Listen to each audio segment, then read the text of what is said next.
તો લખવા માટે આ કસરત પણ ખૂબ જ ઉપયોગી થઈ શકે. જોરથી મુઠ્ઠી બંધ કરવાની છે, જોરથી ખોલવાની છે, જોરથી બંધ કરવાની છે, જોરથી ખોલવાની છે.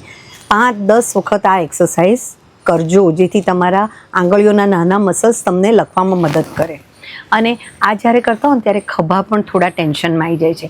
તો ખભાને રિલેક્સ કરવા માટે એકદમ ટાઈટ ઉપર લઈ લેવાના છે કાન પાસે, અને પછી એને છોડી દેવાના છે. 1 relax, 2 relax, 3 relax, 4 relax, 5 relax.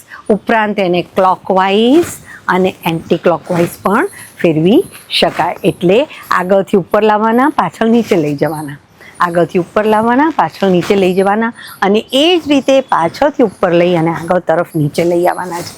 આ કસરત કરશો ને એટલે ગરદન, ખભા અને હાથના ટેન્શનમાંથી મુક્તિ મળશે અને પેપર લખવાની મજા આવશે. એટલે ભણવાનો ઉત્સાહ બરકરાર રહેશે અને શરીર સાથ આપશે.